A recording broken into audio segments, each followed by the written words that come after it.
પરમ પૂજ્ય લક્ષ્મીચંદ બાપુનું જીવન ચરિત્ર તો અદ્ભુત છે. નેક ટેક અખંડ ભક્તિ રામદેવજીની. પછી બાબા રામદેવજીના આદેશ અનુસાર પૂજ્ય લક્ષ્મીચંદ બાપુ ગુજરાતમાં બિલીમોરા અને નવસારી ખાતે આવ્યા. ધર્મ કાર્યમાં પ્રવૃત્ત રહ્યા, પણ રામદેવજીની પ્રબળ ઈચ્છા સંતોષાઈ નહીં. પીરજીને એમ થયું કે એવા કયા સ્થાને આને મોકલું તો ધર્મના અને ધજાના નેજા ફરકતા રહે, જ્યાં ભગવાનના પગલા પડ્યા હોય.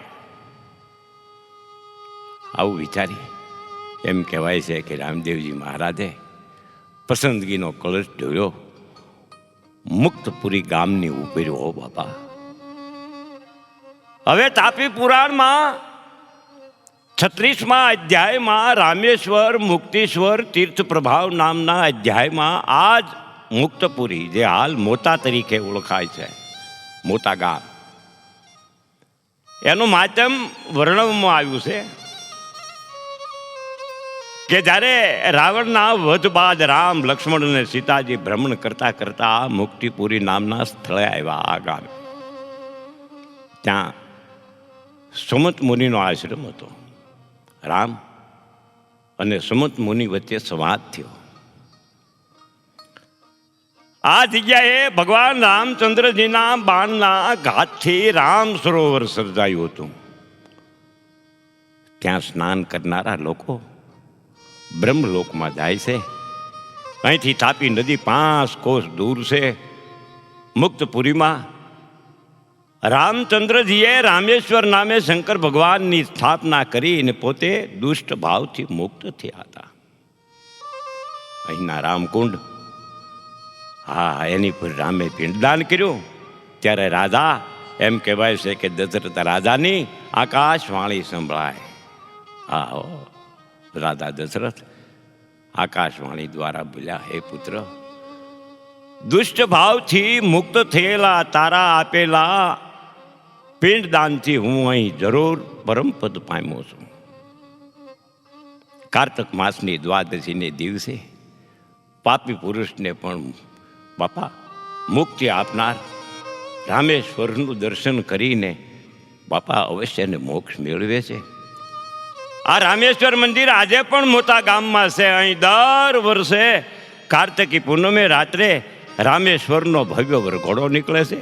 ત્યારે લાખોની ધન મેદની આખી રાત દરમિયાન ઉમટી પડે છે બાપા. અને આજે પણ આ પરંપરા ચાલુ છે. આ ગામમાં બ્રહ્માજીનું મંદિર પણ છે.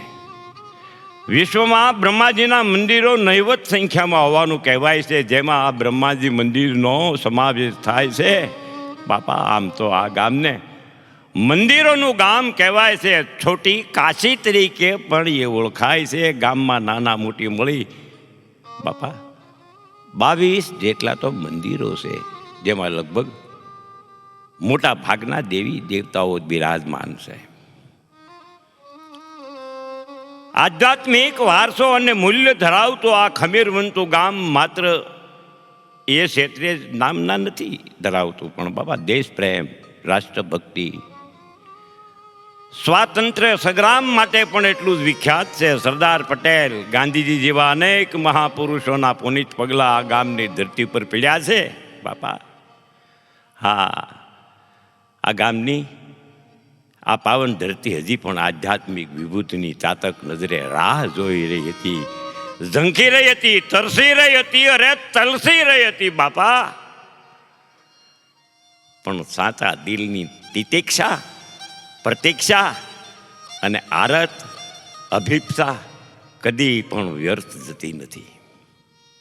યથા સમયે પરમાત્મા એ પૂર્ણ કરે છે. બસ આ સત્ય પુરવાર થયો આજથી લગભગ 44 વર્ષ પહેલા, કે એટલે કે ઈસવીસન 1972ની સાલમાં બાબા રામદેવજીએ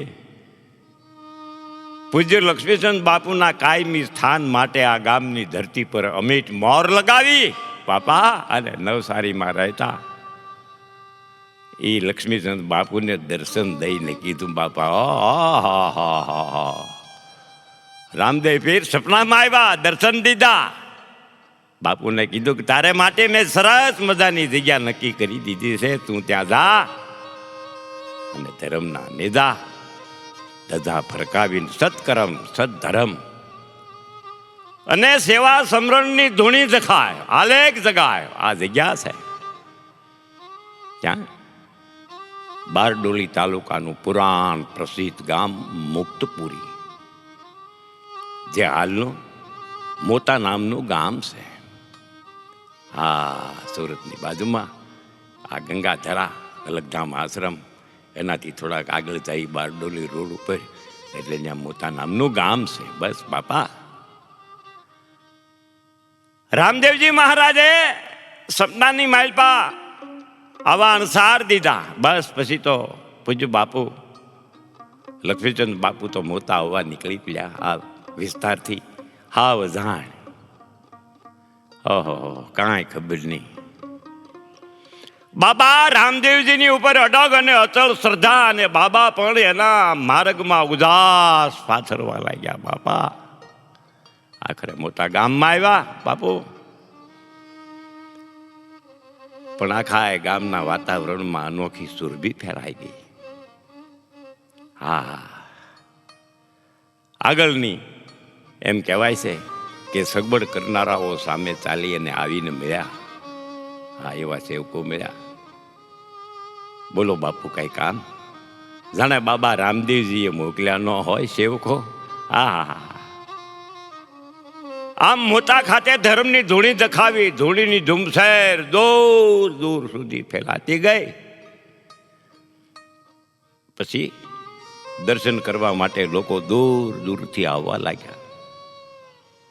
ધૂણી ધકતી જ રહી, જે છેવટ સુધી ધકતી જ રહી, અને આજે પણ એક સૂક્ષ્મ રૂપે ધૂણીમાં બાપો આહુતિ આપી રહ્યા છે. કેવો સુખદ અને સુભગ યોગાનું યોગ.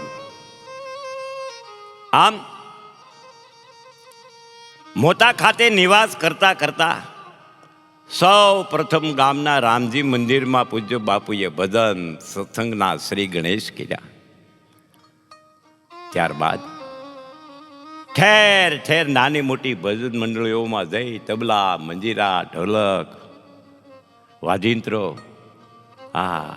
એની સુરાવલીની સંગે જુદા જુદા ભક્ત કવિઓ રચિત બોધપ્રદ ભજનો ગાવા, ગવડાવવા, અને સાથે થોડો થોડો સત્સંગ પણ કરવાની પ્રવૃત્તિમાં જોડાયા. હા, પૂજ્ય બાપુ ભજન ગાતા હોય તો આપણને વૈરાગ ઉત્પન્ન થઈ જાય. ભજન તો સંતોના આત્માની આર્તનાદ વાણી છે બાપા. ભજન સંતોના આત્માનો આર્તનાદ છે. બાપુ ભજન ગાતા હોય તો સુવાસ અત્ર તત્ર સર્વત્ર પ્રસરવા લાગે બાપા. હા, આખા મુલકમાં એની સુવાસ, એની ફોરમ પ્રસરવા લાગી. જ્યાં સુધી ડાંગ, આહવા, સાપુતારા, વાંસદા, ધરમપુર, વલસાડ, ચીખલી, સુરત, ભરૂચ, અરે નાના નાના ગામડા જેવા વિસ્તારોમાં વસતા આદિવાસી સમાજમાં પણ એમનું નામ અને કામ ગુંજવા લાગ્યું બાપા. એક તો એ સમયમાં રસ્તા કાચા, ઘણી જગ્યાએ લાઇટનો અભાવ, વીજળી નહીં, બીજી જરૂરી સુવિધાઓ પણ નહીવત, છતાં તેને ગણકાર્યા વગર લગ્ની લાગી રે મને બાબા તારા નામની, નહીં છોડું રે હે બાબા, હે રામદેવજી મહારાજ, ભજન તારું નહીં છોડું બાબા. એના અડીખમ સંકલ્પની સાથે બાબા રામદેવજીને હૈયામાં સ્થાપીને એને શિરોધાર્ય કરીને ઊંડાણના જંગલ વિસ્તારોમાં રહેતા એ આદિવાસી સમાજમાં બાપા સત્સંગ, ભજનો, પાઠ, આ બધું આદિવાસી સમાજમાં જવા લાગ્યા. ત્યાં જઈ અને કરવા લાગ્યા બાપા.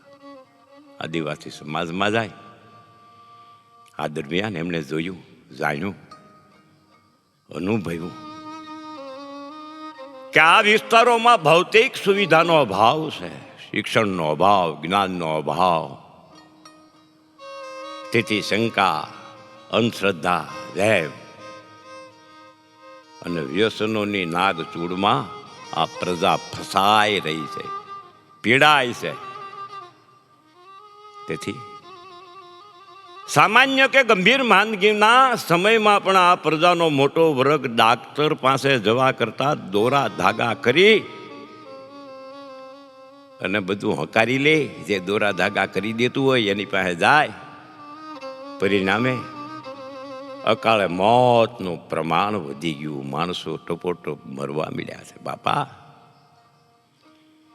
તેથી આ પ્રજાને અંધશ્રદ્ધા, વહેમ, વ્યસનના ભરડામાંથી છોડાવવા જોઈએ એવું બાપુએ નક્કી કર્યું. મુક્ત કરવા જોઈએ. આવું વિચારી બાપુએ એ બીડું ઝડપ્યું, એની સામે આમ બીડી. પછી એને બાપુએ આહા જય હો લક્ષ્મીચંદ બાપુ, જય હો તમારી. પછી બાપુએ ભજન સત્સંગના કાર્યક્રમો, બસ ભજન સત્સંગના કાર્યક્રમો યોજી અને ધીમે ધીમે પ્રજાના હૈયામાં આગવું સ્થાન પ્રાપ્ત કર્યું. ભજન રાખે, સત્સંગ રાખે, મેળાવડો રાખે ભક્તોનો, એમ કરીને બધાને ભેળા કરે. બાપુ સત્સંગ કરે, ભજન કરે. પ્રજાના હૈયામાં બાપુનું આગવું સ્થાન આવ્યું. આ પ્રજા એમને સાચા અર્થમાં ગુરુ માનવા લાગી, ઉદ્ધારક માનવા લાગી અને એમનો આદેશ માનીને ધીમે ધીમે પછી તો બાપા વ્યસનો, વહેમો, અંધશ્રદ્ધાને તિલાંજલિ આપવા લાગ્યો. જો સાધુનો, સંતોનો સંગ થાય, એવા જ્ઞાની ગુરુ મળે તો આમાંથી છોડાવે બાપા. આમ આ પ્રજા જૂની ઘરેડોમાંથી નીકળીને નવા ચીલે જીવન જીવવા લાગી. તે વખતે મુસાફરીના સાધનો પણ બહુ ઓછા, એટલે ક્યારેક પગપાળા, ક્યારેક ખટારામાં, કોઈ જગ્યાએ ટ્રેનમાં, ગાડામાં જતા. છેવટે સમય જતા વાંસદાના એક ધર્મપ્રેમી ભાઈએ લક્ષ્મીચંદ બાપુને એક રાજદૂત મોટરસાયકલ ભેટ આપી. હા, શું કામ? બાપુ ભજન સત્સંગ કરવા જાય આદિવાસી વિસ્તારમાં, ગામડામાં, તો ક્યાંક હાલીને જવું પડે, ક્યારેક ખટારામાં જવું પડે. એ માટે વાંસદાના એક ધર્મપ્રેમી ભાઈએ બાપુને મોટરસાયકલ ભેટ આપી, જેનો નંબર હતો GTN 2730. બસ આ મોટરસાયકલ પર તેઓ પોતે બાપુ ઢોલક વાદક, મંજીરા વાદક બધાય બે 3, 4, 5 જણા થઈ જાય. કારકનો મંજીરા વાળા, વાજિંત્રા વાળા બધાને લઈ દૂર દૂરના વિસ્તારોમાં બધા સત્સંગ કરવા નીકળી જાય બાપા. આ મોટરસાયકલ આજે પણ અલગ ધામમાં એન્ટિક પીસ તરીકે સાચવી રાખવામાં આવી છે, જેના દર્શન કરે છે બાપા. હા, આ રાજદૂત, આ મોટરસાયકલ. સમી સાંજે તેઓ મોટરસાયકલ લઈને જે તે વિસ્તારમાં સત્સંગ ભજન કરવા જતા. હા બાપા. પછી રાત્રે લગભગ 1-2 વાગે પાછા ફરતા. એકવાર બને છે એવું કે વાઘ એમના માર્ગમાં આડા આવે. આવા હિંસક પશુ વાઘ આડો આવીને બેસી જાય. આવો હિંસક પ્રાણી કોઈ કાચો પોતો હોય ને તો દૂરથી જ વાઘને જોઈને આમ દો છાતીના પાટિયા ફેહાઈ જાય, ગભરાઈ જાય. પણ આ તો રામદેવજી મહારાજનો બાવાનો લાડીલો, એક ભગત, એક સંત, એક મહાપુરુષ. કેટલીક વાર તો આ વાઘ, આ પ્રાણી એમની મોટરસાયકલની લાઈટ પડતા જ એમ કહેવાય છે કે રસ્તા પરથી ઉઠી અને બાજુની ઝાડીઓમાં જતો રહ્યો કે બાપુ આવે છે. હા, તો કોઈક વાર અડીંગો જમાવીને બેહી રહી, છતાં પણ પૂજ્ય બાપુ જરાય પણ ખચકાયા વગર વાઘની પાસેની જગ્યા પરથી પોતાનું મોટરસાયકલ હંકારી અને ત્યાંથી નીકળી જાય. વાઘ કશુંય કાંઈ કરે નહીં, કાંઈ બોલે નહીં. વાઘ પણ જાણે કે આ ધર્માનુરાગી આત્માના દર્શન કરવા આવ્યો છે બાપા. હા હા, વાઘ દર્શન કરીને પાછો નીકળી જાય. કે પછી બાબા રામદેવજીએ એના પરમ શિષ્યની કસોટી કરવા કદાચ આવું કર્યું હોય, જે હોય તે, પણ આવું તો ઘણી વાર બનતું. હરિનો માર્ગ છે સુરાનો નહીં કાયરનું કામ, પ્રથમ પહેલા મસ્તક મૂકી અને પાછી બાપા ઓળખા લેવું એનું નામ. આ તો સંતોનું કામ છે, ભક્તોનું કામ છે, બીજાનું કામ નથી. હવે આ વિસ્તારની પડદા પહેલા પૂજ્ય બાપુને બાપજી મહારાજ કોઈ શાસ્ત્રીજી બાપુ એમ કહેતા,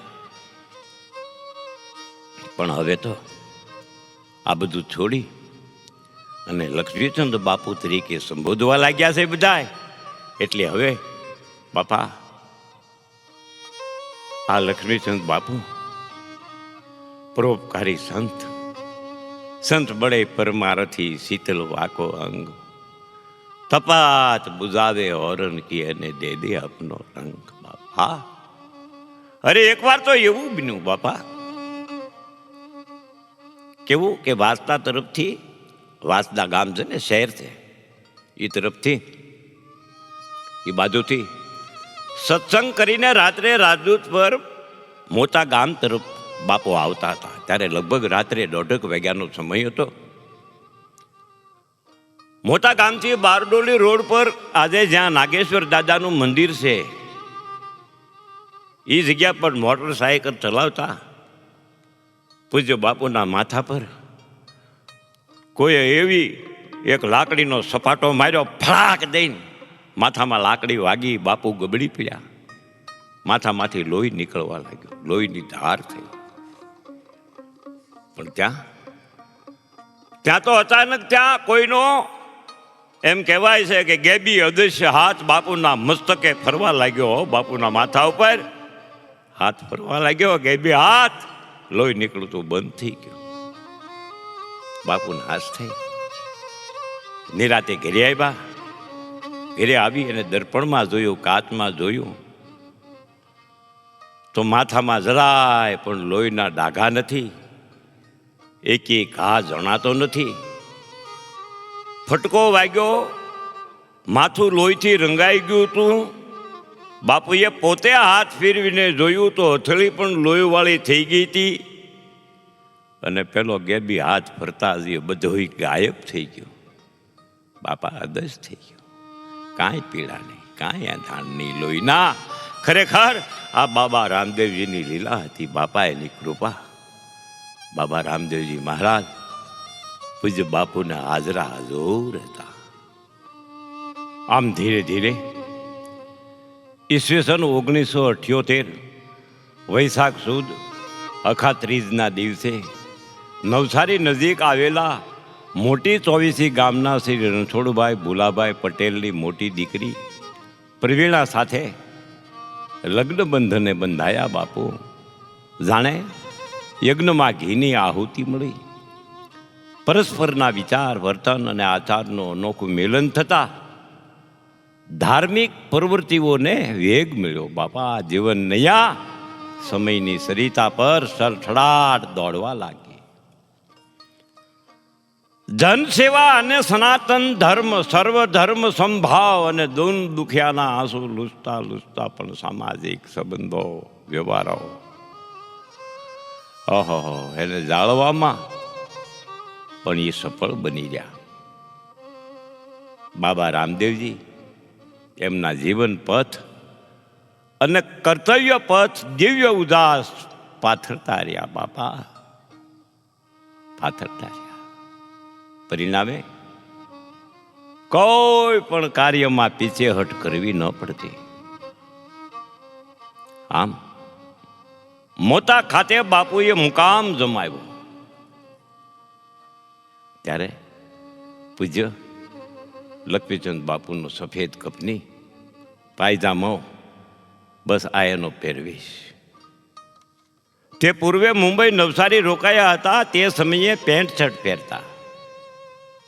હા બાપા મોટા ખાતે ઈસવીસન 1980ની ચૈતર સુદ બીજ થાવર બીજ આના દિવસે રામદેવ પીર સ્થાનકની સ્થાપના કરી. એમ કહેવાય છે કે ભક્ત બુડાનાએ જેમ દ્વારકાથી દ્વારકાધીશને લાવી ડાકોરમાં એની પધરામણી કરી, સ્થાપના કરી, એમ પૂજ્ય લક્ષ્મીચંદ બાપુએ ઠેઠ રામદેવરા રણુજાથી નકલંગનાથ બાબા રામદેવજીને લાવી સૌ પ્રથમ મોટા સ્થાનકમાં એને પ્રતિષ્ઠ કર્યા, જેના આજે દર્શન થાય છે. બાપા આ સ્થાનકને રામદેવ ભવન નામાભિમાન કરવામાં આવ્યું. હા, સાથે પોતાના અને પરિવારજનોના નિવાસની પણ વ્યવસ્થા કરી બાપુએ. મોટા સ્થાનકની સ્થાપના પછી બાપુએ ગામે ગામ 7 દિવસ સુધી સૌ પ્રથમ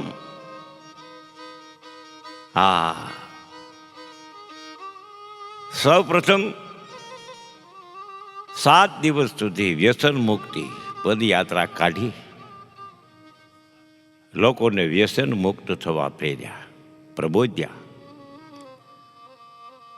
બાબા રામદેવજીની કૃપા અને આશીર્વાદથી આ પદયાત્રી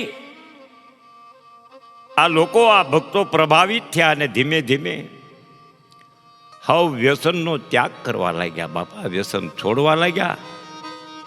પછી પૂજ્ય બાપુએ ઠેર ઠેર અંતરિયાળ વિસ્તારની પ્રજામાં પણ આ ચિનગારી પ્રગટાવી. બાપા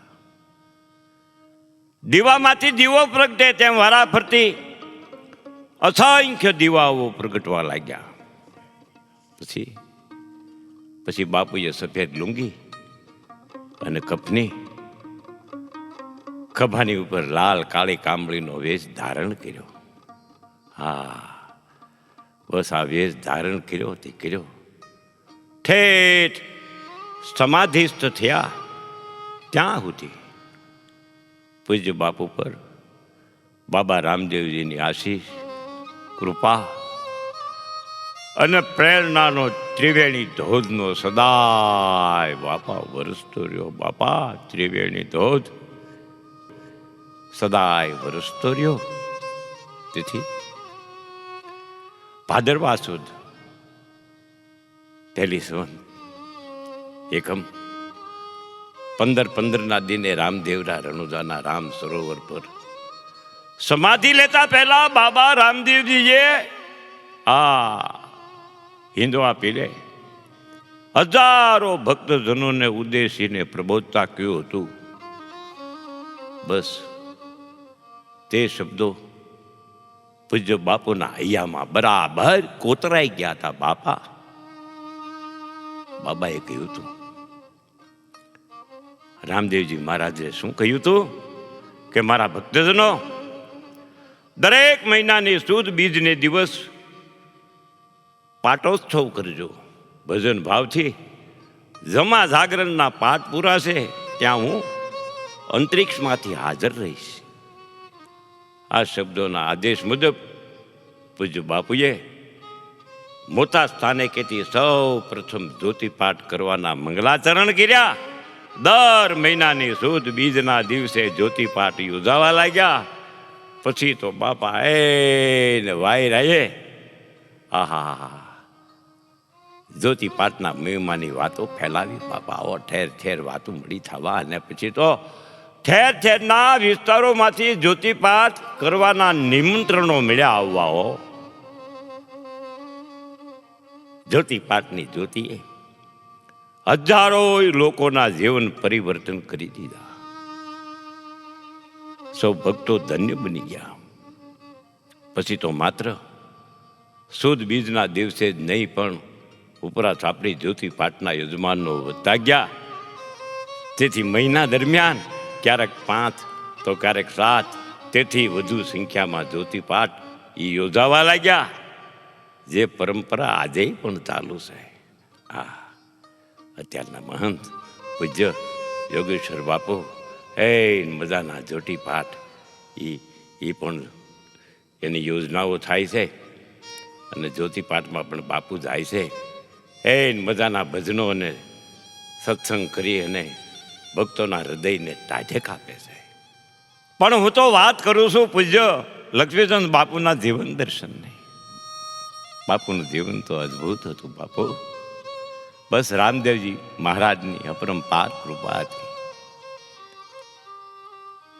આધ્યાત્મિક તરસ તો હતી, એ તો ધીમે ધીમે સંતોષાતી હતી. હા, થોડી થોડી સંતોષાતી હતી, પણ તેની સાથે સાથે આયુર્વેદ જ્ઞાન પિયાસા તીવ્ર બનતી હતી બાપા પૂજ્ય લક્ષ્મીચંદ બાપુના હૃદયમાં. આમ તો દેશી વૈદ્યું થોડું ઘણું જાણતા પોતે બાપુ. હા, દેશી દવા કરતા વૈદ, પણ સંપૂર્ણ નહીં. એવામાં એક દિવસ બન્યું એવું. હા, દવા જાણતા પોતે પણ સંપૂર્ણ નહીં. પણ એમાં કેવું બન્યું કે ઉત્તર પ્રદેશના અંબિકા પ્રસાદ નામના દેશી વૈદ મોટા ગામે ક્યાંકથી આવી થયા. અંબિકા પ્રસાદને પૂજ્ય લક્ષ્મીચંદ બાપુના નામની ભાળ મળી એટલે એ તો ગોતતા ગોતતા આવી પહોંચ્યા પૂજ્ય બાપુની પાસે. બાપુએ આવકાર્યા, સ્વાગત કર્યું. કુશળ ઝવેરી જેમ પોતાની પહેલી દ્રષ્ટિએ હીરાની પરખ કરી લે એમ અંબિકા પ્રસાદે બાપુને પારખી લીધા. આ મહાન સંત છે. પોતે બોલ્યા, બાપુ મારી પાસે આયુર્વેદનું ઘણું જ્ઞાન છે, ખૂબ ઉપયોગી છે. જ્ઞાનનું પ્રદાન કરવા માટે હું યોગ્ય પાત્રની શોધમાં હતો. મને આજે એ પાત્ર મળી ગયું છે.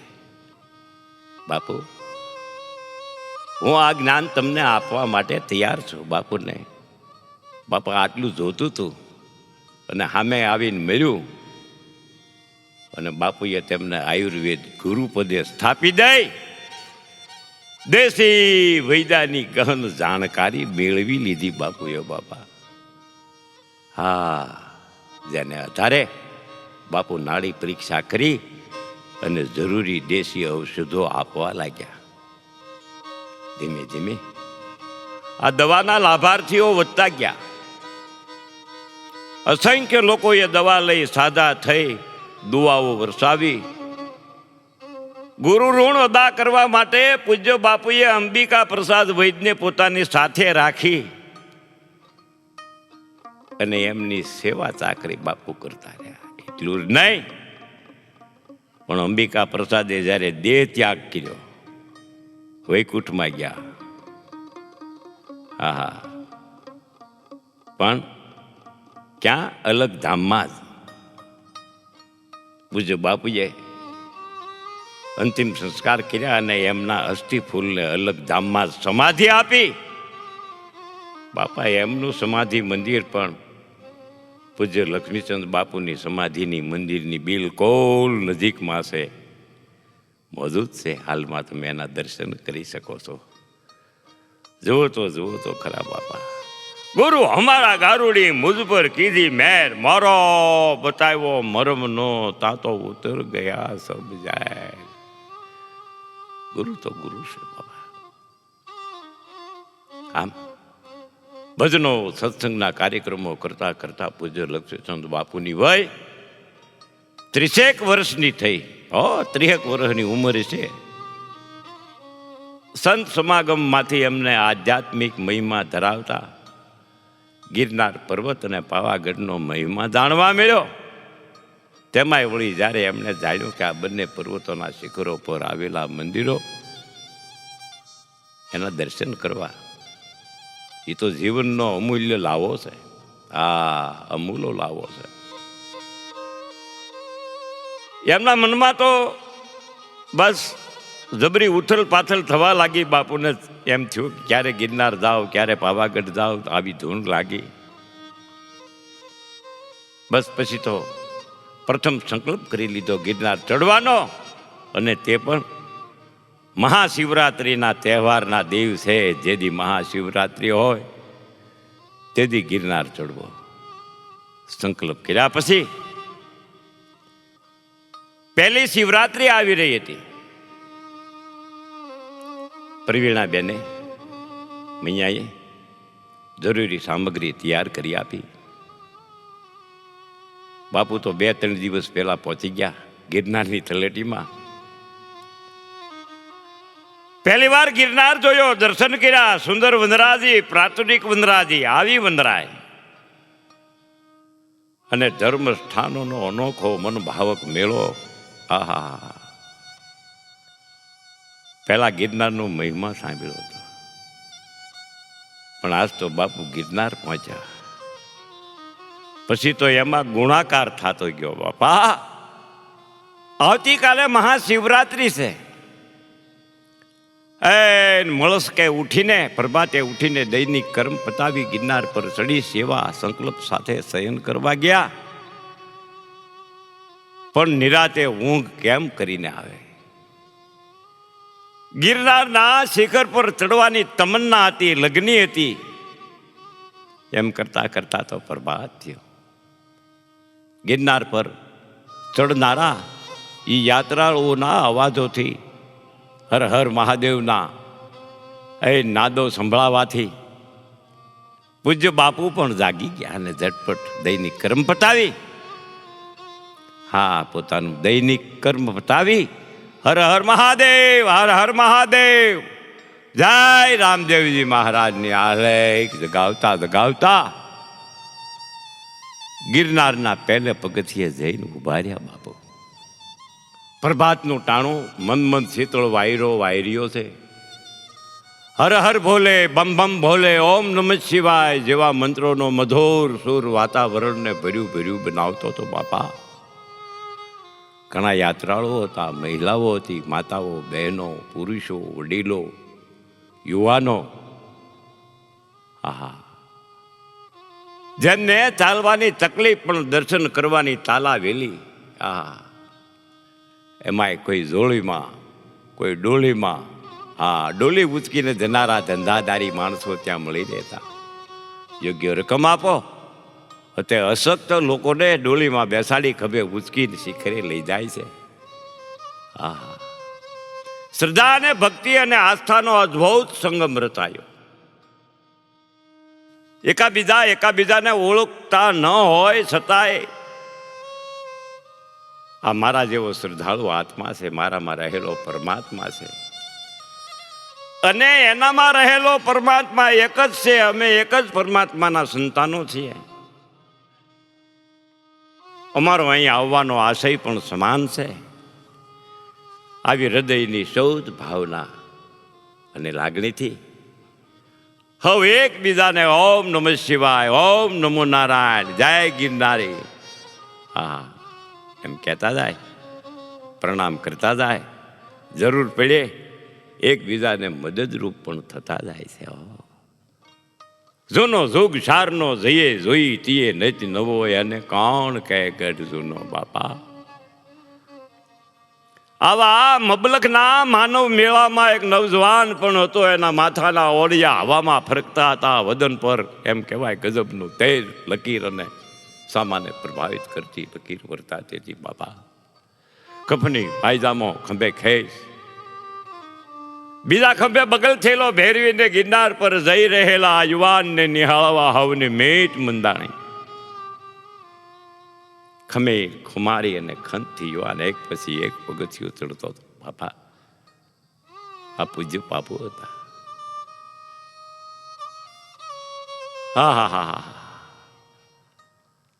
આવી ભર જુવાનીમાં જેને વૈરાગ લાગી ગયો છે, હૈયામાં તરવરાટ હતો, તિતિક્ષા હતી, થનગનાટ હતો. એથી એ વિશેષ શ્રદ્ધા અને ભક્તિનો ઘોડાપૂર છલકાતું હતું. બાપા, ઉપરથી પાછું મહાશિવરાત્રિનું મંગલમય પર્વ, પછી કહેવાનું શું બાકી હોય? પગથિયા ચડતા ચડતા આ યુવાન રસ્તામાં આવતી ભરતુહરીની ટૂંક આગળ આવી પહોંચ્યો. રાજશ્રી ભરતુહરિયા આ જગ્યાએ તપ કર્યું હોવાથી એ ભરતુહરીની ટૂંક ગુફા તરીકે ઓળખાય છે. અહીંયા પૂજ્ય બાપુએ દર્શન કર્યા. ગોપીચંદને રાજા ભરથરીની યાદ તાજી કરી. મનમાં સ્મરણ કરતા થોડાક સમય સુધી રોકાયા, પછી ધીરે ધીરે આગળ ચાલવા લાગ્યા. હૈયામાં અદમ્ય ઉત્સાહ, મનમાં જાપ સમરણ ને પગમાં ઝડપ, એ રીતે ચડતા ચડતા આગળ ઉપરકોટ આવ્યો અને તે સોરઠના રાહ ગ્રહપુરીએ બંધાવ્યો હતો. ત્યાંથી આગળ થતા જટાશંકરની ધર્મશાળા આવી. આ સ્થળે ગૌમુખીમાંથી નિરંતર શીતળ પાણી આવ્યા કરે છે. એને એકઠું કરવા માટે 3 કુંડ છે, એના દર્શન કરી આગળ હાલતા વિશાળ ટેકરી પર અંબાજીનું મંદિર આવે છે. માતાના દર્શન કરી, આદ્ય શક્તિના દર્શન કરી, આશીર્વાદ લઈ અને પૂજ્ય બાપુ આગળ ચાલે છે. એવામાં ગોરખમઢી આવી. આ સ્થળે ગોરખનાથ અને ભગવાન દત્તાત્રેય વચ્ચે વાર્તાલાપ થયો હતો. દત્તાત્રેય અને ગોરખનાથનું સ્મરણ કરતા કરતા કમંડલ તીર્થ આવ્યું. ત્યાં અન્નક્ષેત્ર અને ધર્મશાળા છે. અહીં કમંડળ આકારનો પાણીનો કુંડ છે. ગુરુ દત્તાત્રેયે આ કુંડની ઉત્પત્તિ કરી. અહીં દત્ત ભગવાનની અખંડ ધૂણી છે. એ ધૂણીની ભસ્મ ઘટતી નથી અને વધતી પણ નથી. હા, એ ધૂણીના દર્શન કરી લલાટે ભસ્મ લગાડી પૂજ્ય બાપુ આગળ વધ્યા. કમંડળ કુંડ નીચાણમાં છે, તેથી લગભગ 300 પગથિયા નીચે ઉતરી જવું પડે બાપા. પછી આવે છે ગુરુ શિખર. ત્યાં પાદુકા દર્શન, ગુરુ દત્તાત્રેયના દર્શન કરવાનો લાવો લીધો. ગુરુ શિખર અને કમંડળ તીર્થ અને અખંડ ધૂણી એ 3 સ્થાનો દત્ત ભગવાનના સ્નાન, સંધ્યા અને તપસ્યાના છે બાપા. પાદુકા પૂજન કરતી વખતે જે દ્રવ્ય મુકાય છે, પૈસા મુકાય છે, તેમાંનો અમુક ભાગ અંબાજી મંદિરમાં અને બાકીનો ભાગ કમંડલ તીર્થમાં અર્પણ કરવામાં આવે છે. આહા, જૂનો જોગ શારનો ગાઢ જૂનો ગિરનાર. આ ગિરનાર, એની માથે 33 કરોડ દેવતાનું બેહણું છે. ઇતિહાસ છે. ગિરનાર સાથે જૂનાગઢના રાજા રાખેંગાર અને રાણી રાણક દેવીનું સ્થાનક જોડાયેલું છે. એમ કહેવાય છે કે મહારાજા સિદ્ધરાજ જયસિંહે યુદ્ધમાં રાખેંગારને હરાવ્યો અને પછી તેને હણી નાખ્યો, મારી નાખ્યો. ત્યાર પછી સિદ્ધરાજ જયસિંહ રાણક દેવીને બળજબરીથી ઉપાડીને લઈ જતો હતો. રાણક દેવી વિહવળ બની નિરાધાર કરુણ કલ્પાંત કરતા હતા. એમની નજર ગિરનાર ઉપર પડી. હો, કરુણ કલ્પાંત કરતા હતા, એમની નજર ગિરનારની ઉપર પડી. કોની? રાણક દેવીની. રાણક દેવીના મોંમાંથી તાતા શબ્દ છૂટ્યા કે ઊંચો ગઢ ગિરનાર વાદળથી વાતું કરે, મરતા રાખેંગાર ખડેલી ખાંગો કાં ન થયો. મરતા રાખેંગાર ખડેલી ખાંગો કાં ન થયો. કકળતી આંતરડીથી નીકળેલા આ શબ્દો વાતાવરણમાં બુલંદ રીતે ફેલાઈ ગયા અને તરત જ નીરવ શાંતિ હતી. ત્યાં આખું આકાશ મહાભયંકર પ્રલયકારી અવાજથી ભરાઈ ગયું અને સતી રાણક દેવીના શબ્દો ગિરનાર પર કેવી રીતે ઉથાપી શકે બાપા? રાણક દેવીના વલોપાતમાંથી નીકળેલા શબ્દોની ગિરનાર પર એવી તો અસર થઈ કે ગિરનાર તરત જ નીચે પડવા લાગ્યો. એ ગિરનાર ઉપરથી, પહાડ ઉપરથી પાણા દડોદડ હેઠે પડવા મળ્યા બાપા. ખોડા ખોડા જેવી શિલાઓ હેઠે પડે છે, ગબડે છે. જાણે કે હવે મારે મારું અસ્તિત્વ રાખવું જ નથી એમ માની એક પછી એક શિલા દડ દડ કરતી નીચે ગડબડવા લાગી. સતી રાણક દેવીએ જોયું, એને એમ થયું કે આમ ગિરનાર સમૂળ ગો ધરાશાયી થાય. એ કેમ બને? હું તો સતી છું. તરત હાથ ઊંચો કર્યો. કોણે? સતી રાણક દેવીએ. અને શું કહ્યું કે માપડ માપડ મારા આધાર તારા ચોહલા કોણ ચડાવશે? ગયા ચડાવણ હાર મરતા રાખેંગા રે ગિરનાર. હવે નીચે પડવાનું બંધ કર. તું જો આખો ને આખો ધરાશાયી થઈ જાય, હા, તો મને કોનો આધાર રહેશે? એટલે તારા નીચે પડેલા સહલા એને તો રાખ હિંગાર વિના બીજો કોણ ચડાવી શકે એમ છે. હા હા, હવે અત્યારે તો રાખ હેંગાર યુદ્ધમાં અણાઈ ગયા છે. કરોણ કલ્પાંત કરે છે રાણક દેવી. આ શબ્દો સાંભળતાની સાથે નીચે પડી રહેલી શિલાઓ જ્યાં હતી ત્યાં સ્થિર થઈ ગઈ, લટકતી રહી ગઈ. બાપા હાથ જ્યાં ઊંચો કર્યો રાણક દેવીએ, માપડતા ગિરનાર પડતો અટકી ગયો. બાપા એની શિલાઓ લટકતી રહી ગઈ. આવા ઐતિહાસિક અને આધ્યાત્મિક મહાત્મ્ય ધરાવતા ગિરનારના શિખરે પૂજ્ય બાપુ પહોંચી ગયા. મનમોર બની થનગાટ કરવા લાગ્યું. ચારેય બાજુથી મંદ મંદ શીતળ અને બાપા અને લહેરાતો હતો બાપા પવન. શિખર પરના મંદિરમાં ધરાઈને દર્શન કર્યા બાપુએ. રોકાણા પોતે. જ્યાં સુધી મન તૃપ્ત ન થયું ત્યાં સુધી રોકાણા. પાછી પુનઃ ધન્યતાની અનુભૂતિ સાથે પગથિયા ઉતરવા લાગ્યા. નામ સ્મરણ કરતા કરતા નીચે આવ્યા. પછી જ્યાંથી નરસિંહ મહેતાએ દ્વારિકાના સામળશા શેઠ પર પેલા યાત્રાળુઓને 700 રૂપિયાની ઊંડી લખી આપેલી ને, એ જુનાગઢમાં આવેલ નરસિંહ મહેતાનો ચોરો સકરબાગ જેવા ઐતિહાસિક જે સ્થળ છે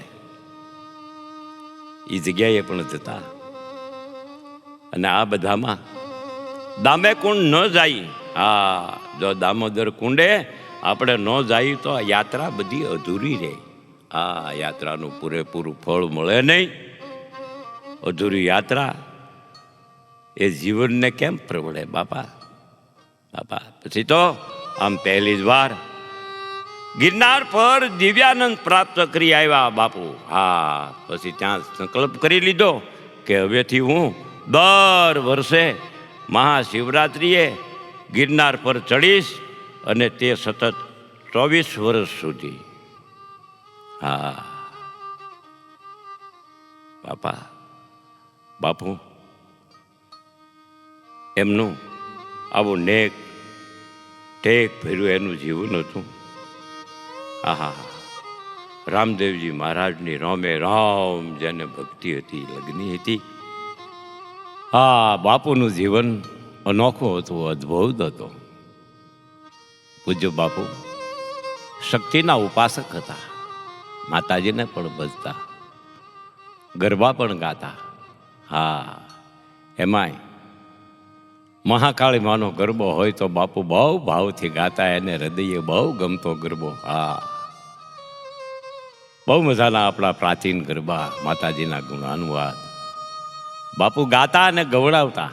હા, કેવું કે તું પાવામાં પ્રગટાણી ભવાની માં કાળ ક્યારે લોલ એ મારી તારા ડુંગર રે ચડવું રે કાતી ઘણું દોયલું રે લોલ મા તારા મંડપના દર્શન કે કરવા સોયલા રે લોલ.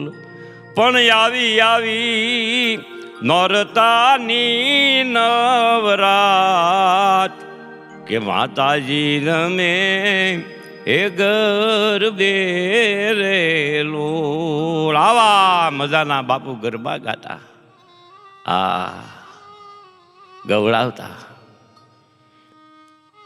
માં અંબિકા, ભવાની, કાળકા, બહુચરમાં, ખોડિયારમાં, જગદંબા ખોડિયારમાં, ગાયત્રીમાં, એવી તો 66 જોગણીઓ આ ભારત ભૂમિ પર અવતાર ધારણ કરી દુષ્ટનો નાશ કરી ધર્મની જ્યોત પ્રગટાવી છે માતાજીએ. આપજી માતાજીના થાનક આજે પણ ઠેર ઠેર મોજૂદ છે. સતના દીવા બળે છે. માતાજીના આવા પ્રભાવથી અભિભૂત થયેલા પૂજ્ય લક્ષ્મીચંદ બાપુને ગુજરાતમાં એ વડોદરા પાસે આવેલા પાવાગઢ પર બિરાજમાન કાળકા માએ, હા, ભગવતી મહાકાળીએ સપનામાં આવી અને દર્શન દીધા, નિમંત્રણ આપ્યું. હા, પધારો પધારો બાવાજી, પાવાગઢ પધારો. માતાજીનું આમંત્રણ વારંવાર આવવા લાગ્યા. હો, સપનામાં માતાજી આવે. બસ પછી તો બાપુના મનને પાવાગઢના શિખરે બિરાજેલ કાળકા માના દર્શને જવાનો એમ કહેવાય છે કે દ્રઢ નિશ્ચય કરી લીધો, સંકલ્પ કર્યો. અને એ બરોબર આસો માસના નવરાત્ર પ્રસંગે, હો, હા, આસો માસની નવરાત્રી આવે, આસો તો ધંધવાળી રાત. હા, પછી તો ચાલે જો દ્રઢ મને તો હિમાલય પણ ના નડે. જો ચાલે દ્રઢ મને તો હિમાલય પણ ના નડે. થોભે તો કઈક મંજિલો કદમમાં પડે. પાવાગઢ આહરોળની તૈયારી કરી દીધી. દૈનિક જરૂરિયાતની વસ્તુઓ લઈ પહોંચી ગયા પાવાગઢની તળેટીમાં આવેલા ચાંપાનેર ગામમાં. આ ગામ ચાંપા નામના વાણિયાએ વસાવ્યું હોવાનું કહેવાય છે. આવો પુરાણો ઇતિહાસ છે. કાળકા માતાએ પણ વસાવ્યું હોવાની લોકકથા છે. જે હોય તે પણ હું તો વાત કરું છું. આ ગામના વસવાટ પાછળ કાળકા માની કૃપા ઘણી છે, ઘણી બાપા. હા, ચાંપાનેરના 4 ચૌટા હતા. એ ચૌટામાં સુથાર, દોશીલા, સોની, માળી આ ધંધાદારીઓ દુકાન માંડીને બેહતા. માતાજી માટે બાધડ, ચૂંદડી, ઝૂમણા, હાર, વેણી, ફૂલ, શૃંગારના સાધનો વેચતા અને પોતે પણ માળીને અર્પણ કરતા. આ ચાંપાનેરના ચૌટા રૂપાળા તો હતા, પણ એથી રૂપાળું હતું પાવાગઢ પરનું દૂધિયું તળાવ. આ તળાવમાં સ્નાન કરી યાત્રાળુઓ શિખર પર કાળકામાના દર્શન કરવા જાય છે. એ પાવાગઢનો ડુંગર પણ રૂડો ને રળિયામણો લાગે છે. કાળકામાં અને પાવાગઢ બંને એકબીજાને કારણે રૂડા રૂપાળા અને દર્શની લાગતા હતા. કોયલ મોરલાના ટંકારા, સાદુરની ગર્જનાથી પાવાગઢનું ભાવાવરણ થલકાય છે. દિબાંગ દિબાંગ વાગતા ઢોલનો નાદ, ધૂપના ધુમાડે છલકાઈ જતી મધમધતી હવા, મોહબ્બતનો ગડગડાટ, કાળકામાના મંદિરમાં ગવાતી હૃદયસ્પર્શી આરતી જાણે સાક્ષાત સ્વર્ગના વાતાવરણની યાદ દેવડાવતી હોય એવું લાગે છે. બાપા, આવા વાતાવરણમાં પૂજ્ય લક્ષ્મીચંદ બાપુ મહાકાળી માતાની જય, મહાકાળી માતાની જય પોકારીને પાવાગઢના પગથિયા ચડવા લાગ્યા. પગથિયા પરથી નીચે નજર કરીને જોઈ તો ઊંડી ખીણ છે. જરીક ચૂકી જાય તો પડાય ખીણમાં. ખીણમાં પડેલો માણસ જીવતો રહી શકે નહીં. એટલું જ નહીં, પણ એનો મૃતદેહ શોધવો પણ અશક્ય બની જાય. પહેલા તો આવો રસ્તો હતો. વિકટ પરિસ્થિતિ. આ બધા સંજોગોની પરવા કે દરકાર કર્યા વિના બાપુ તો ભગવતીની ભક્તિની ધૂનમાં મસ્ત બની ચાલ્યા જાય છે. સાથમાં બીજા અનેક શ્રદ્ધાળુ ભક્તો, સાધુ સંતો મળે છે. ઓળખાણ પીછાણ ન હોવા છતાં પરસ્પરમાં રહેલા પરમાત્માના સંબંધે એકબીજાને જય અંબે, જય મહાકાળી કહેતા કહેતા ક્યારે શિખર આવે, ક્યારે માતાનું મંદિર આવે, ક્યારે આપણે દર્શન કરીએ, એની તીવ્ર લગ્ની સાથે એક પછી એક પગથિયા બધા ચડતા જાય છે. વચમાં માસીનું સ્થાન આવે છે. માસી, ત્યાં ધર્મશાળા છે. રહેવા જમવાની, ચા નાસ્તાની વ્યવસ્થા છે. જાત્રાળુ આ જગ્યાએ આવતા જતા બંને વખતે રોકાય છે. હા, હળવા થાય છે, થાક ઉતારે છે. બહુ મજાનું વાતાવરણ છે. ભગવતીનો ખોળો છે. પૂજ્ય લક્ષ્મીચંદ બાપુ અહીંયા આવ્યા. હા, આ માસી ઉપર થોડોક સમય રોકાયા. બસ પછી તો ક્યારે આવે શિખર. પહોંચ્યા શિખર ઉપર. વાદળ આવીને શિખર સાથે અને માતાજી સાથે મુક વાતો કરે. શીતળ અને આહલાદક સમી, ક્યારેક ક્યારેક મંદ મંદ તો ક્યારેક સુસવાટા ભીર આવી અને માતાજી અને યાત્રાળુઓને વીંધણો નાખે છે. પવન ડોળે છે. યાત્રાળુઓ મંદિરમાં જઈ માતાજીને શ્રીફળ, ચૂંદડી, ફુલહાર, વેણી, ગજરા, અધેરી આપીને લક્ષ્મીદાન અર્પણ કરીને સાક્ષાત દંડવત પ્રણામ કરીને પગે લાગીને આશીર્વાદ માગે છે. પૂજ્ય બાપુ એમાં જોડાય છે. આંખોમાં નૈનોમાં હરકના મોતી છે, હૈયામાં અદકેરો ભાવ છે, કાયામાં અજબ કૌત છે. બસ વારંવાર માં ભગવતીના દર્શન કરે છે, સ્મરણ કરે છે અને દર વર્ષે આસોના નવરાત્રામાં કાળકામાં બોલાવે એવા આશીર્વાદ માગે છે. આહા, કેવું માગ્યું! માતાજી આશીર્વાદ આપે છે. હા, કેવા આશીર્વાદ આપ્યા! હે બાવાજી, તમે સતત 24 વર્ષ સુધી નવરાત્ર તહેવારમાં અહીં આવતા રહેજો. સમરણની સાથે સેવા અને સત્કાર્ય કરતા રહેજો. તમારી સાચી મૂડી એ જ છે અને એ જ તમને 84ના બંધનમાંથી મુક્ત કરી અને મોક્ષ પદ આપશે. હા હા હા હા હા હા. ભગવતી મહાકાળી માતાજીના આશીર્વાદ મળ્યા બાપા.